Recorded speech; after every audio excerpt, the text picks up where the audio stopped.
Dakilang Diyos na makapangyarihan, tunay na Ikaw ang Diyos na aming nilalapitan, pinagkakatiwalaan, sinasamba, pinapasalamatan sa bawat pagkakataon na kami po'y tumutulog sa iyo. Humihingi po kami ng kapatawaran sa aming mga kakulangan, kalabisan o kapabayaan. At handa po kami magpaturo, Panginoon. Bigyan mo kami ng matibay na pangunawa at matatag na pananampalataya at malalim na pag-asa sa iyong mga pangako at salita. Huwag mong hayaan ang bawat pagtitipon namin ay masayang. Bagkus ito'y tumimo, lumago, magbunga sa aming pagkatao. Para sa bawat hamon ng buhay, sa araw-araw na meron kami, hindi kami magagapi bagkus patuloy naming mapagtagumpayan ang anumang hamon ng buhay na ito, maging physical, emotional, at lalong-lalo na Panginoon sa espiritual. Bigyan mo kaming kakayahan na unawain ang kaiwagaan ng iyong kabutihan. Bigyan mo kami ng kakayahan na huwag malinlang at madaya ng mapandarayang mundong ito. I-bless mo, Lord, ang aking mga kapatid, magulang. I-bless mo ang lugar na ito, ang mga taong nakatira sa dakong ito. I-bless mo, Panginoon, ang bawat isang tumugon ayon siyang sinabi at winika, isa man sa sambahayan ng maglingkod, idadamay mo sa biyaya ng Panginoon. Minsan pa, samahan mo kami mula simula hanggang katapusan na sa aming pag-uwing pangsamantala sa aming tahanan. Taglay-taglay namin ang 100% tagumpay.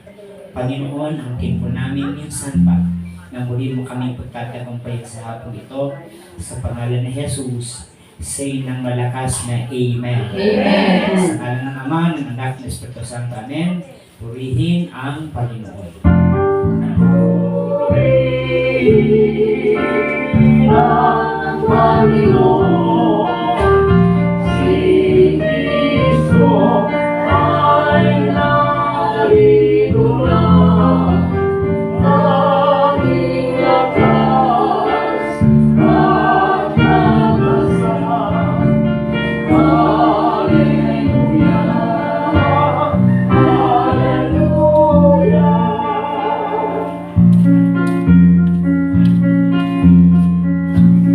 Panginoon.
Palakpakan ng malakas ang Panginoon. At sa hapong ito, ating pong pagnilayan ang mensahe ng Panginoon ayon sa Ebanghelyo ng ating Panginoong Hesus kay San Mateo chapter 22 verse 34 hanggang 40. Sumain niyo ang Panginoon. At sumayin niyo rin. Nagtipon-tipon ang mga Pariseo ng mabalitaan nilang napatahimik ni Jesus ang mga Saduceo. At isa sa kanila, isang dalubhasa sa kautusan, ang nagtanong kay Jesus upang subukin ito. Guro, alin po ang pinakamahalagang utos sa kautusan? Sumagot si Jesus, ibigin mo ang Panginoon mong Diyos ng buong puso, ng buong kaluluwa, at ng buong pag-iisip. Ito ang pinakamahalagang utos. Ito naman ang pangalawa. Ibigin mo ang iyong kapwa gaya ng iyong sarili. Sa dalawang utos na ito nakasalalay ang buong kautusan ng Moises at ang turo ng mga propeta.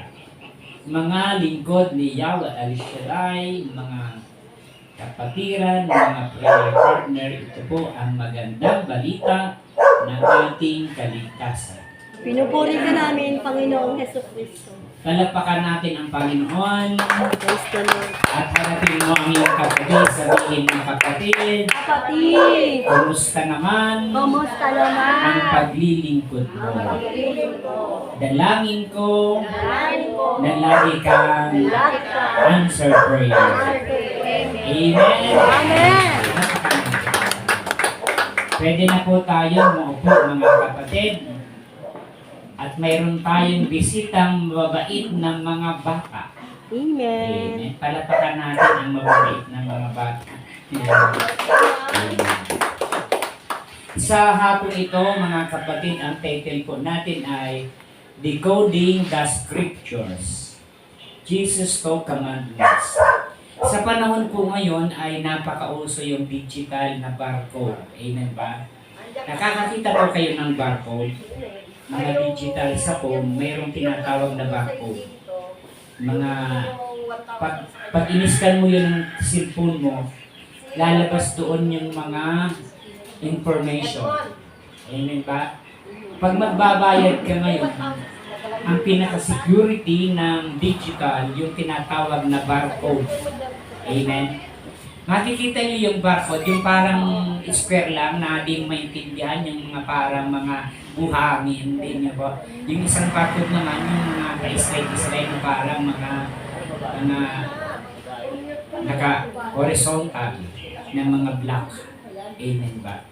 At napakagaling ng digital sapagkat kaya niyang basahin. Isipin nyo, lalo ngayong panahon, yung mga bagong motor, wala ka ng kawala kasi nakasynchronize na.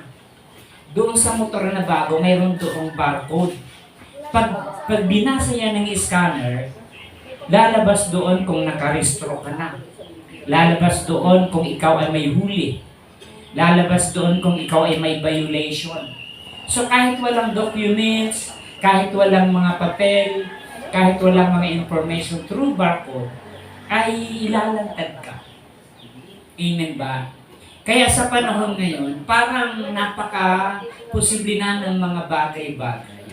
Nung maasin ako ng Luwag City, meron doong malaking haligi ng simbahan.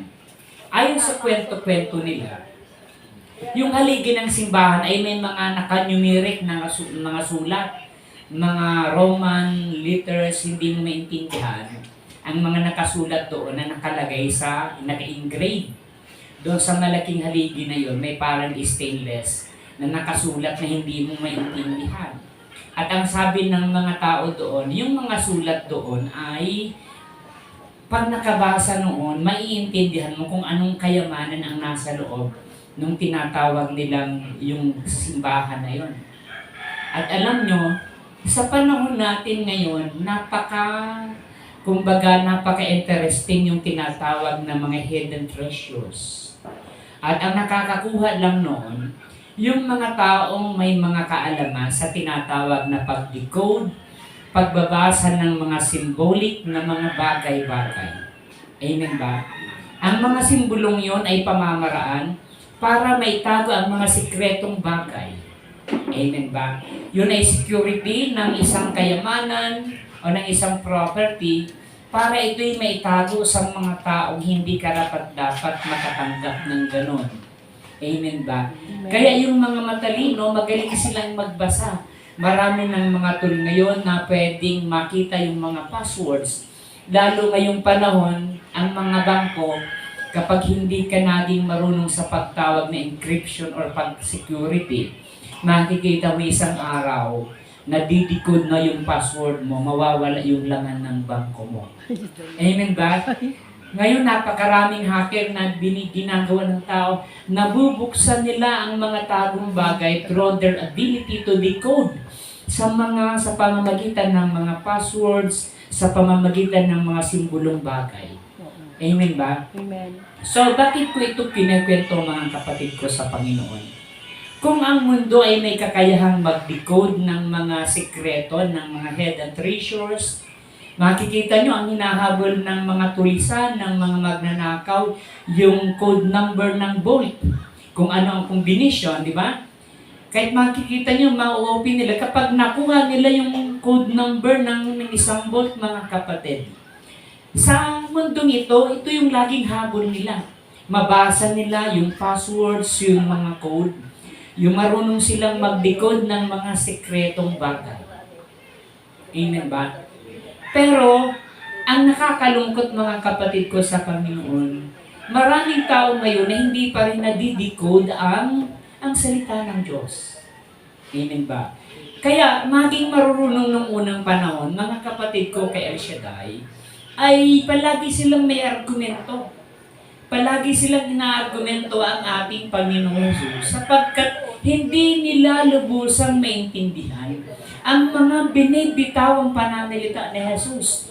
Kasi nga, yung mga taong kausap nila ay nakabase lang sa kanilang sariling talento ng kanilang pag-iisip.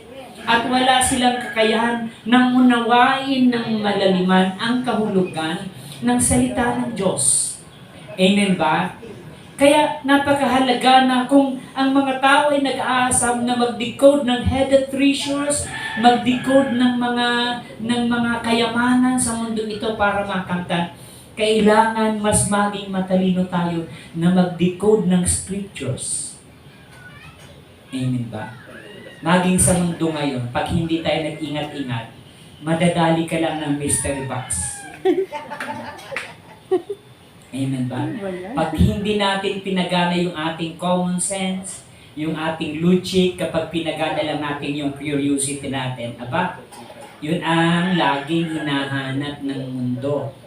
Yung ikaw ay painan at hindi mo alam yung pain na yun para mapasok ka at yung lahat ng nasa sayo ay makukuha niya. Amen ba? Amen. Kaya sa anumang bagay ay napakahalaga na tayo ay marunong na kumilatis, marunong mag-decode ng mga bagay-bagay sa mundo ito. Sabi nga ni Brother Mike, wag lang kayong maging mabait, wag din kayong maging tanga. Amen ba? Sa Word of God, mga kapatid ko sa Panginoon, i-secure natin na ang paglilingkod natin ay nakaugat sa katotohanan. Sapagkat hindi ito nakabase sa taas ng ating pinag-aralan, kundi kakayahan na mag-discern ng tunay na kaalaman na galing sa Diyos.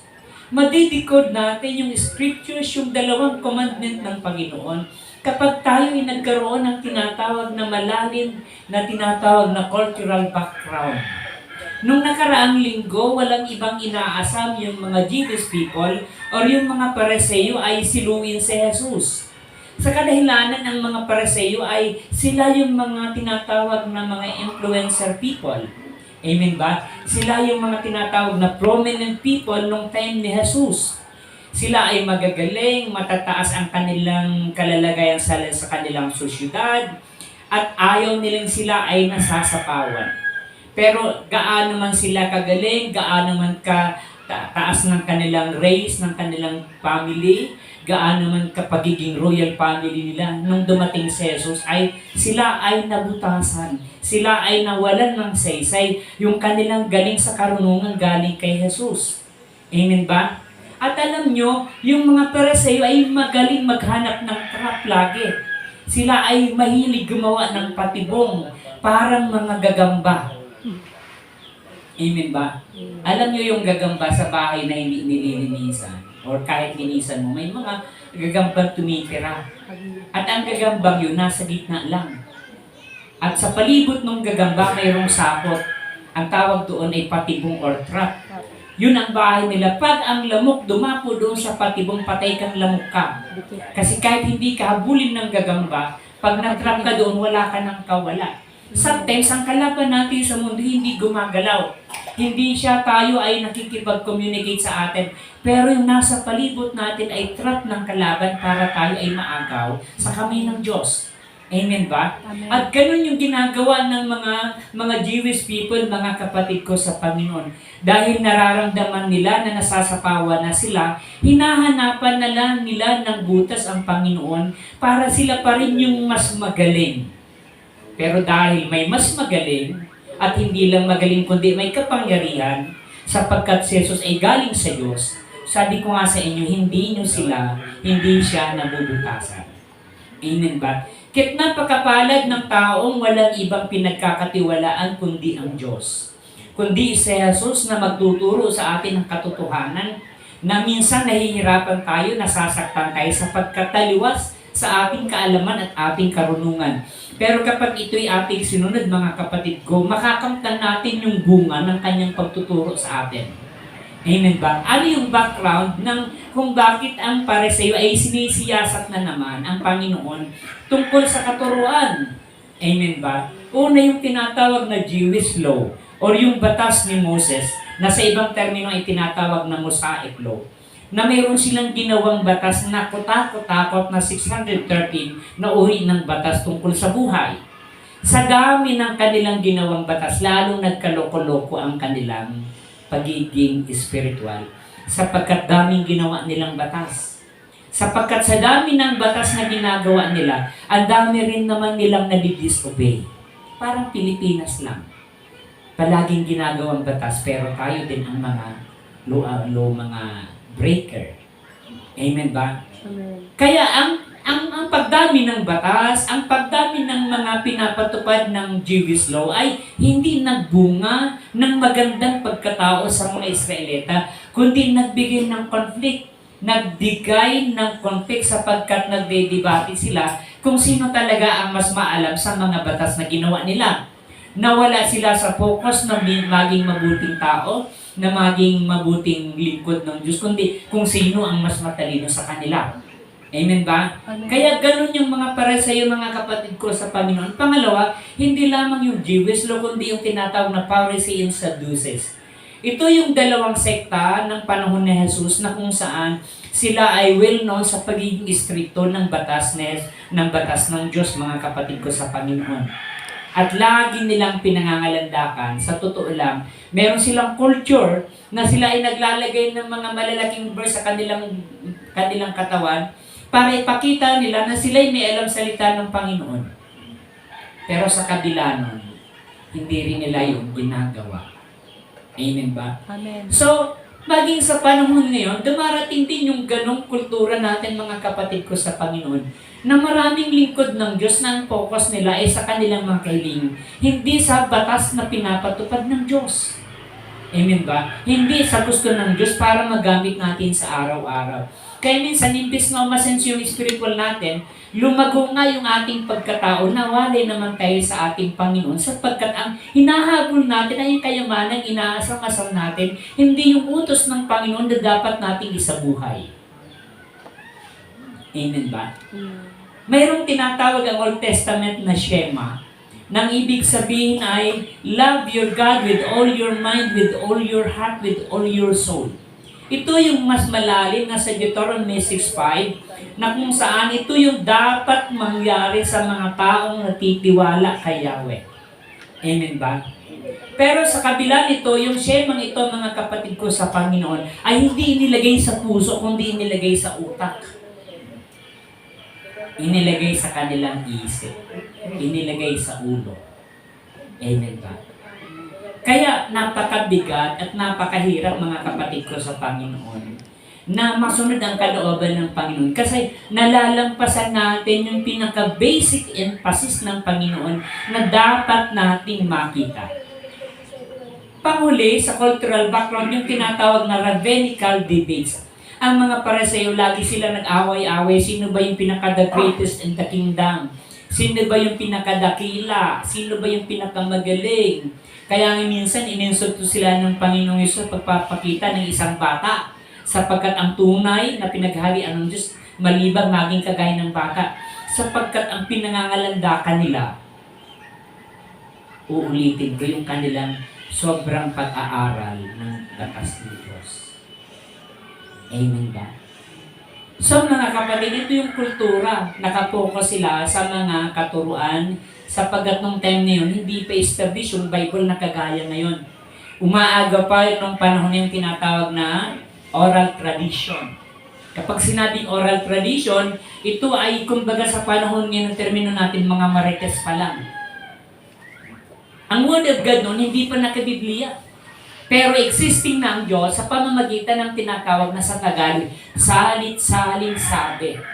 Sila ay nakaranas ng goodness of God, kaya hindi sila pumayag na i-share ang kabutihan ng Panginoon until such time na na-discover nila yung scriptures na galing sa iba't ibang lugar. At dito nabuo yung Word of God.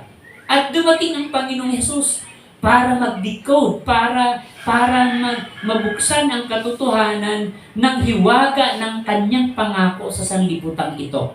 Sabi ng Panginoon, I came here to fulfill the law. Anong ibig sabihin? Ganapin ang batas. Hindi lang sabihin, hindi lang ipangaral, kundi ganapin. Amen ba? Unang pinaranas ng Panginoon yung kanyang pag-ibig. At ang kanyang pag-ibig kailangan magbunga, yung pag-ibig ng tao sa Diyos. Ang tunay na nakaranas ng pag-ibig ng Diyos ay nagbabalik kay Jesus. Ay bumabalik ang kanyang kilos patungo sa pag-ibig sa Diyos. Amen ba? Maraming taong nakaranas ng pag-ibig ng Diyos, inaabuso ang pag-ibig ng Diyos. Paulit-ulit na ginagawa ang mga maling bagay sapagkat akala niya walang hanggan ang pag-ibig ng Diyos. Pero ang di natin alam, may ine-expect ang Panginoon na pinakita sa atin. Na sa kanyang pag-ibig niya, na maranasan natin ang isang bagay na kahit buong panahon ka maghanap buhay, magtrabaho, hindi mo yun mararanasan maliban ang pag-ibig ng Panginoon. Amen ba? So, decoding the scriptures na dalawang commandment, mga kapatid ko sa Panginoon. Illustration is understanding the scriptures. Parang compass. Amen ba? Nung panahon na hindi pa uso yung Waze, yung panahon na hindi pa uso yung Google Maps, ang tao noon nakakagawa ng paraan para hindi sila mawala sa gitna ng dagat. Sila'y naglalagay ng mataas na parola sa gitna ng dagat. At kahit bumagyo, lumakas ang alon, hindi sila umaalis doon.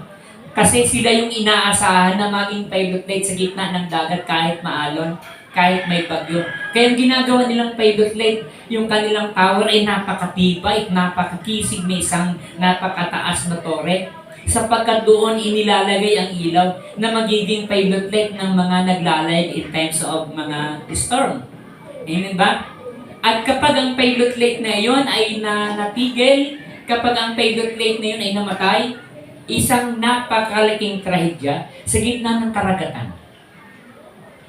Sapagkat maaring yung mga naglalayag ay mapunta kung saan-saan. Amen ba? Sa buhay natin ngayon, napakahalaga ng pilot light natin.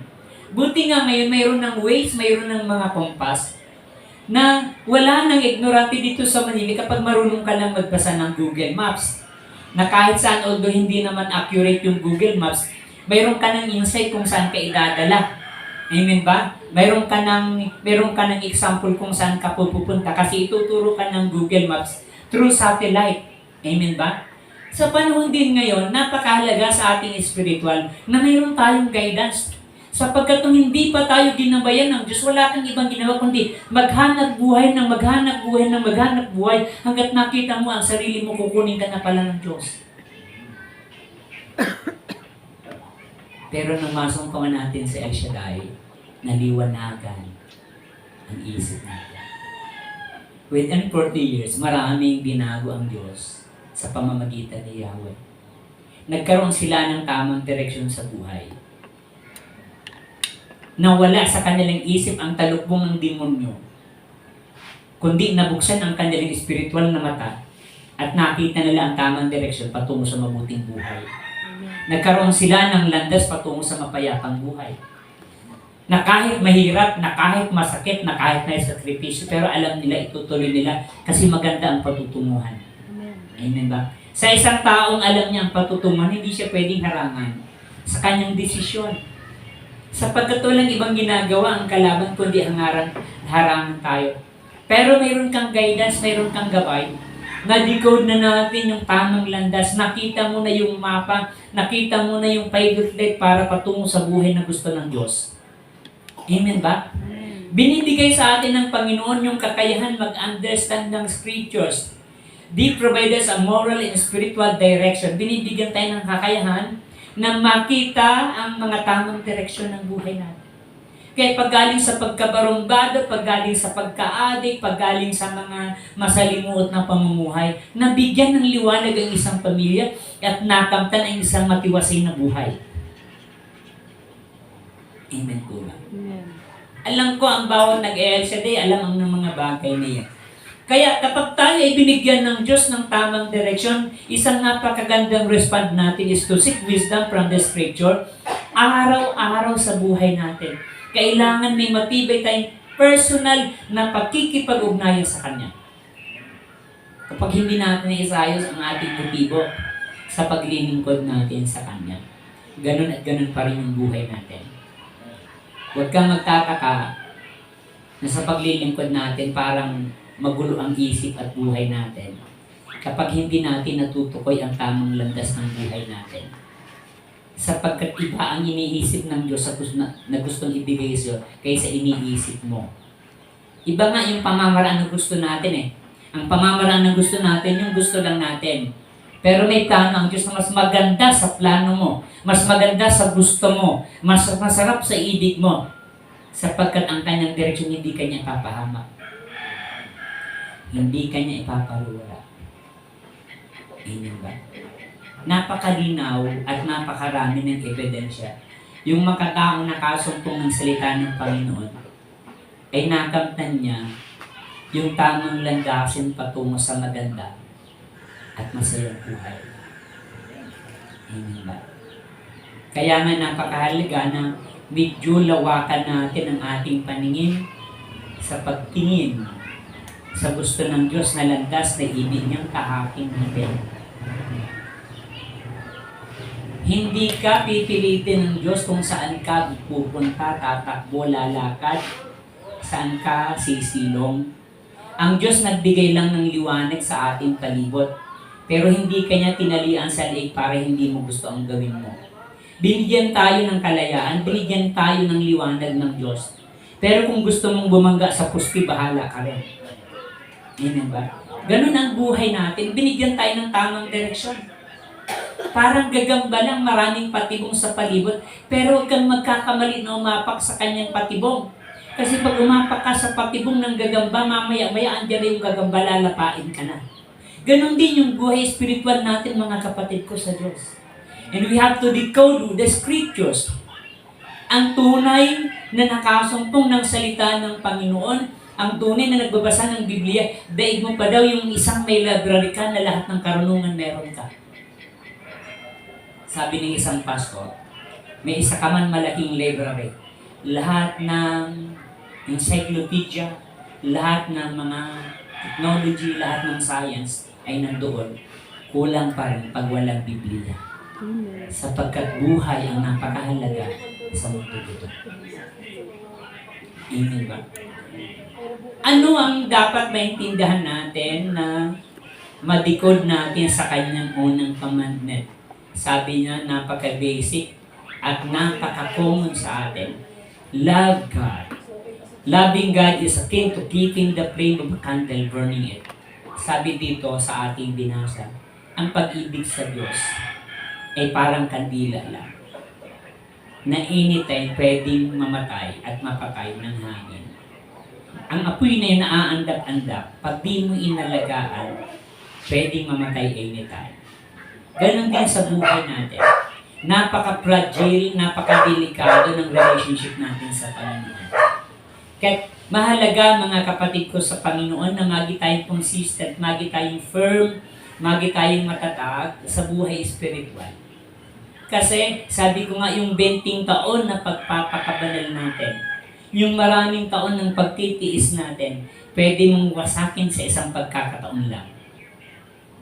Kasi ang Diablo naghihintay lahat ng panahon. Maniwala kayo, huwag kayong ma-discourage. Maraming lingkod ng Diyos, nag-preacher na, maya-maya tumigil sa preacher kasi naghanap ng ibang asawa. Minsan, kahit nasa atin ang liwanag, madadaya tayo, di ba? Dinadaya tayo, nadadaya tayo. Kaya para lang tayong aandap-andap na kandila. But the more na inaalagaan natin yung liwanag na yun na meron tayong ibinigay ng Diyos, the more na ito'y lumalaki at lumiliwanag sa buhay natin. Hindi ba? Ang pag-ibig sa Diyos ay pinakamahalagang bagay na dapat maramdaman ng bawat tao. Na dapat meron ang bawat tao. Pero anong ginagawa ng demonyo sa mundong ito? Lalong-lalo na ngayon sa panahon na kung saan napaka-rampant ng immorality. Ang kasama namin sa bahay, naka-neighbor namin, awa ako, 16 years old. Lagi kong naririnig, galit na galit yung magulang. Maya-maya, ina-advise nga namin mag-asawa. Sabi namin, be, ikaw yung pag-asa sa family mo, yung papa mo, sobrang pagod sa trabaho. Yung panganay na anak, talagang in love na rin. Sabi ko, 16 years old. Sobrang dayang-daya ng kanyang damdamin. Maya-maya, naalaman namin, wala na doon. Sabi ng asawa ko, nakialam kami kasi wala nang kami pinapakialaman. Hindi nakialam kami. Sabi niya, nasaan si Bibi? Hindi naman sa pagkikil. Ako, sister, napagod na akong sa kakasaway sa kanya. Hindi niya nakikita yung pagod ko, yun. Pinalayas ko na lang. Siguro hintay nila pag bumalik na buntis na. Nakakasakit, no? Nakakasakit ng kalooban. Sabi ko nga sa kanya, isa lang sasabihin ko sa kanya, ikaw yung panganay, walang ibang inaasa ng magulang mo kundi ikaw. Ang problema, nasa magulang minsan. Kasi, hindi makitaan ng liwanag ang kanilang magulang. Kasi wala nang ibang ginawa mag-umaga, magdamag, ang mag-away. Laging sinasabi, di sumama ka sa kabit mo, di maghanap ka ng babae, di maghiwalay na tayo, wala na po, ulit-ulit lang yan. Magaganap talaga. Kasi yun ang laging sinasabi nila. Amen ba? So, kapag ang tayo walang enlightenment sa isip, walang ibang sasabihin kundi yung ikakapahamak natin.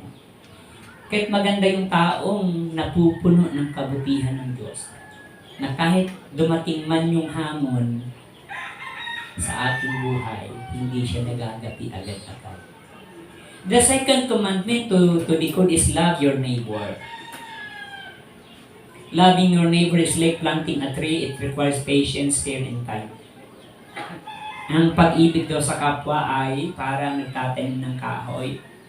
Mahalaga yung pagtitiis at paghihintay. Amen ba? At kailangan yung panahon. Amen po ba? Sa spiritual natin, napakahalaga ng panahon. Napakahalaga ng pagtitiis natin. Na-observe ko na lang kasi almost na ako dito sa gawain. Almost 20 years na din ako lampas. Napapansin ko lang maraming mga kapatiran tayo na nung unang panahon sub-sub ang buhay nila sa kahirapan. Pero nung bumangon sila, sobrang talagang blessing. Napakaklaro ng ebidensya. Yung mga taong nagtiis, nagtiyaga, nagsunod sa kalooban ng Panginoon, inaani talaga yung magandang buhay. Kaya wala tayong kakayahan na magsumbat sa Diyos. Kung meron man tayong mga kapahamakan, hindi dahil nagkulang ang Diyos, kundi hindi natin ginawa yung kanyang kalooban. Amen ba? Dito, ginawa ng ating Panginoong Jesus ang dalawang golden rule. Ang golden golden rule ay napakahalaga na ibigin mo ang Diyos ng buong puso at ng buong isip. At ibigin mo ang iyong kapwa gaya ng iyong sarili. At napakahirap umibig sa ating kapwa kung yung ating sarili ay hindi natin naiibig. Amen ba? Amen. Ang hindi natin naiibig ang ating sarili sapagkat minsan dinadaya din tayo ng ating nasa kapalibutan. Amen ba? Acknowledging the arrival of DAC of District 2A. Amen ba? So mga kapatid ko sa Panginoon, napakahalaga na makita natin yung gusto ng Panginoon. Amen ba? Sabi nga ni Bishop Bacani kanina, ang pag-ibig sa Diyos at pag-ibig sa kapwa ay kambal toko. Pag sinabing kambal toko, magkasama sila, kumbaga, inseparable, hindi pwedeng paghiwalayin. Kaya nga minsan may illustration daw siya si Bishop. May mga taong wala pang alam sa Diyos, pero may mabuting pagkatao. May mga taong hindi naman nag-e-Elshad dahil hindi naman nagsisimba, pero pwede mong puntahan at humingi ng tulong at ituturing kang tao. Amen ba? May mga tao naman na naglilingkod na sa Diyos, pero minsan hindi rin marunong makipagkapwa. Kaya minsan baliktad yung ganung nangyari, di ba? Isang masakit na karanasan ng isang tao, yung hindi natin ito may sa buhay. Kaya nga si Mahatma Gandhi ay naghanga sa pagiging Kristiyano. Sabi niya, ang ganda-ganda ng turo ng Kristiyano. That's why sabi niya, I love your God, but I hate Christians. Gusto ko ang Diyos niyo na si Jesus. Maganda ang tinuturo ni Jesus. Ang hindi niya lang gusto, yung mga tagasunod kay Jesus. Sapagkat hindi natin ito nasusunod. Amen ba? Kaya nagdidebate ang mga tao sa religion, sa totoo lang, na pag-aralan na mas maganda ang turo ni Kristo. Walang ibang religion na nagturo na ibigin ang iyong kaaway. Mas maganda na patayin ang iyong kaaway. Mas madali yun. Amen. Pero ibigin mo ang iyong kaaway, medyo mahirap-hirap yun. Pero tinuro yun ni Jesus. At hindi yun mauunawaan ng isang tao na may malinaw na pag-iisip. Kung naiintindihan niya ang saloobin ni Jesus, na ibigin mo ang iyong sarili gaya ng iyong kapwa. Kung inililigtas natin ang ating sarili, yung iniingatan natin ang ating sarili, ganun din pala ang dapat nating pakiramdam sa ating kapwa. Amen ba? Kaya napakabigat ng hamon sa atin. Napakabigat ng hamon sa isang Kristiyano. Napakabigat ng responsibilidad na nakaatang sa isang Kristiyano. Kasi hindi nila tayo susukatin sa oras ng prayer meeting. Susukatin kanya sa panahon na kung saan sa araw-araw natin pakikisalamuha sa ating kapwa. Sapagkat may hinihintay sila sa atin bilang mga anak ng Diyos. Amen ba? Ang ibig ng Panginoon, mga kapatid ko kay El Shaddai, is ipakita ang kabuuan, ang essence, ang laman ng kahulugan ng kanyang sinasabi. Ang malalim na mensahe na gusto niyang ipakita. Ito yung hindi nakikita ng mga kaharap niya, mga kapatid ko sa Panginoon. Anong ibig sabihin? Love your neighbor beyond boundary. Nalampas doon sa boundary. Ang taong malimit magtangi. Nung nakarinig ako ng turo doon sa tinatawag na interreligious, mostly sa atin, kapag magkaibang sekta, pag magkaibang religion, mahilig tayong maghusga. Pero alam nyo na may turo ang Katoliko na tinatawag na the grace of faith. Na kahit anong religion mo, hindi mo siya pwedeng husgahan mali ang pananampalataya niya. Kasi ang bawat religion, ang bawat sekta, may inilagay ang Diyos na para sa kanila lang. Amen ba? Kaya malimit tayo ay mahilig tayong mag-separate sa ating sarili. Mahilig tayong seclude, maghiwalay sa mga taong iba ang kulay, iba ang dating, iba magsalita. Pero sa Jesus, pinapakita niya na ang tunay na umiibig ay pag-ibig na walang boundary. Kung titingnan natin yung tinatawag na parallel verse ng gospel na ito sa Lucas, ikwinento ng Panginoon yung mabuting Samaritano. Sabi kasi ng pares, sino yung aming kapwa? Tingnan nyo, ilang tao doon ang nakadaan doon sa Samaritanang binugbog. Pero sinong tumulong? Hindi yung mga Hudyo, kundi mga Samaritano. Samaritano na kahit hindi ka dugo, hindi ka lahi, hindi ka kultura, may puso siyang galing kay Jesus. Kaya nung inutos ng Panginoon magpatuloy kayo sa mga tao minsan ng mga estranghero. Mag-ingat ka lang kasi baka budol yun. Pero hindi inaalis ang pagiging mabuting lingkod niya. Love beyond your boundaries. At piliin ang pagiging mabuti. Amen ba? Sabihin mo siya, katabi kapatid. Piliin mo ang maging mabuti. Alam nyo, mayroon tayong tinatawag na naturalesa na magaling tayong maasar sa ating kapwa. Kapag hindi natin kakulay, kapag hindi natin kaugali, mayroon tayong itinatagong sama. Amen ba? And we have to practice kindness. May mga tao talagang likas na mabait. Ako, inaamin ko. Sabi niya, Brother Chito, ang bait-bait mo. Sabi ko, pinipilit ko lang, brother. Yung pagiging kong mabait, pilit-pilit na. May mga tao na kusang mabait, marespeto. Nagiginig ba kayo? Na kahit minsan hindi nakarinig ng Word of God, may kabaitan siya. May respeto siya. May mga tao naman mapagmata. May mga tao naman matapobre. Kapag insulto. Mapanghusga. At yun ay tinanim ng kalaban sa puso't isip natin. Sabi ng Panginoon, nilikha niya tayo ng kawangis niya. Kaya isang napakagandang pinapakita ng Panginoon, mismo yung mga persecutor niya ay inipit niya. Pinakitaan niya na hindi paghigante. Sapagkat ang lahat na yan, ang Diyos ang magiging. Amen ba? So, napakahalaga na madikod natin ito. Serve others. Love is not just about words. Ang paglilingkod daw ay paglilingkod sa iba. Tingnan nyo ang meaning ng lingkod. Ang lingkod ay hindi noun, hindi lang siya salita. Hindi lang siya. Pag sinabing lingkod, kasunod nun yung action. Amen ba? Pag sinabing lingkod, may trabaho, may ginagawa, may activity. Kaya kung sa totoo lang, kung naglilingkod tayo na nakikinig ka lang at wala kang ginagawang responsibilidad, sa salita ng Diyos na binibigay sa'yo, hindi ka naglilingkod. Ang ginagawa lang natin ay yung sariling kapakinabangan. Amen ba?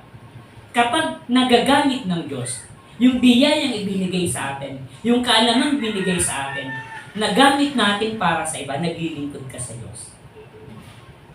Kasi nandito tayo hindi lang para humingi ng humingi. Nandito tayo para maglingkod sa Kanya. At kailangan tanungin natin, paano ka naglilingkod sa iba? Paano mo ginagamit ang iyong lakas, ang iyong isip, ang iyong galing, ang iyong oras, ang iyong talino, ang iyong resources para sa kapurihan ng Diyos? Sabi ko nga lagi, kung totoo lang kung nagtatrabaho tayong lahat, kulang ang mga upuan na nilalagay sa gawain na hindi natin mapuno.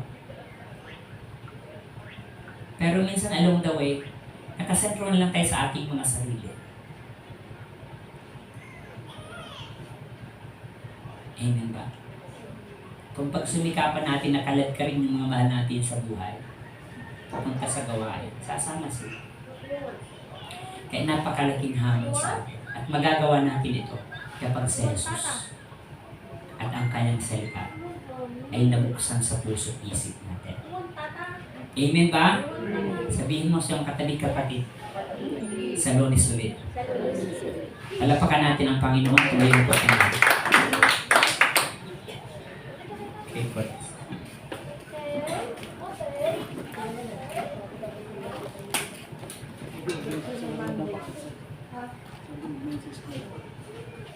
Ilagay natin ang ating kamay sa tapat ng ating puso and let us close our eyes at kausapin ang ating Panginoon. Sa dami ng diskusyon ng mga Pariseo at mga Saduceo, sa dami ng kanilang kaalaman, na inilalakad sa harapan ng Panginoon, ang mahalagang bagay lang naman ang gustong ipuanawa ng Diyos. Nagdidibate sila, nagdidiskusyon sila, sapagkat sila ay nagpapagalingan, nagtatagisan ng karunungan. Pero nalampasan nila ang tunay na layunin ni Jesus. To fulfill the law is yung magawa, yung nasa loob ng mga batas. Yung kahulugan ng batas, yung ibig sabihin ng batas, sapagkat ang paglilingkod ay hindi lang para makamtan natin yung gusto natin, kundi maramdaman din ng Diyos na ginagawa din natin ang ibig niya para sa ating kapwa. At magaganap ito sa ating buhay, sabi na ng pangalawang utos, ibigin mo ang Diyos, ibigin mo ang iyong kapwa, kagaya ng iyong sarili. Magsisimula ang magandang bagay kapag una nating napahalagahan ang ating sarili. Kapag nagawa nating mapatawad ang ating mga mali, kapag nagawa nating kalimutan ang mga bagay-bagay na nagpapahirap ng ating kalooban. At hayaan natin na tayo ay siyasatin ng Panginoon upang masalamin natin ang ating buhay sa harapan ng Diyos. Pakinggan natin ang awiting ito at pagsumikapan natin intindihin upang magtibay sa buhay natin sa ating buhay pang-araw-araw.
Salamat, Panginoon, inuwi mo ako. Ikaw lang ang may alam ng aking pagkatauhan. Salamat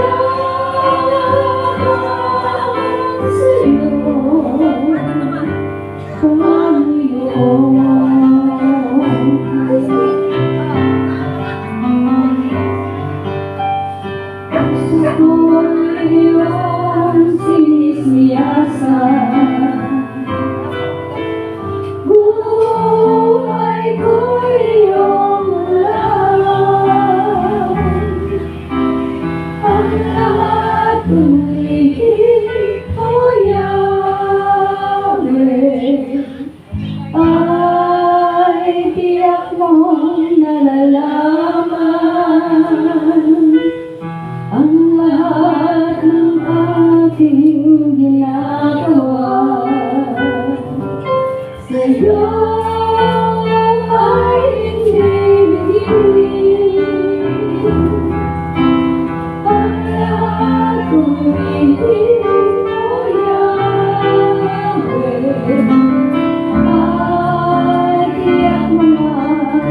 Panginoon, kilala mo kami. Salamat, Panginoon, sapagkat alam mo ang lahat ng bagay, maging ang mga iniisip namin, Lord. At bigyan mo kami, Lord, ng kakayahan na makita, na malaman at maintindihan. Higit sa lahat, tumalima kami sa pinakahulugan ng iyong mga utos, na ma-fulfill ang iyong plano, ang iyong ibig sa buhay namin, na maipakita at maiparanas namin sa iyo, Yahweh, at higit sa lahat, Panginoon, sa aming kapwa, upang mapatunayan namin, Panginoon, na kami nakakasunod sa iyong kalooban. Father God, patuloy mong palaguin ang aming pananampalataya. Patuloy mong kang bigyan ng kakayahan na maging mabuting lingkod mo, maging totoong lingkod mo, at higit sa lahat matatag at matibay na ipinaglalaban ang iyong kabutihan. Panginoon, i-bless mo ang aking mga kapatid, magulang, ang lugar na ito. Dalangin ko, Panginoon, maging kaming pagpapala sa aming kapwa, maging pagpapala sa aming mga sa buhay, at maging salita mong buhay para maging dahilan ng pag-akay ng iyong mga kaluluwa. Panginoon, bless mo ang bawat pamilya. Kung meron ng mga kaguluhan, dalangin ko ang iyong pag-aayos. Kung meron ng mga kahirapan, dalangin ko, Lord, ang iyong tulong, karamdaman, kung meron man ang kagalingan, kalakasan, at magandang kalusugan ang kakamunin. Father God, i-bless mo ang kanilang mga personal, mga petitions, mga prayer requests. I-bless mo ang mga kalusugan ng ating mga kapatid na ito, ang mga source of income, anak buhay, relationship sa aming pamilya, Panginoon. Dalangin po namin patuloy mong patatagin at ang aming relasyon sa iyo, Panginoon. Pagpalain mo, Lord, ang manggagawa mo, ang aawit mo at manunugto, at ang bawat tumugon sa pangalan ni Jesus. Say Amen. Amen. Sa ngalan ng Ama, ng Anak, ng Espiritu Santo. Amen. Amen. Sabihin natin, Lord, answered prayer kami. Amen. Let us give thanks.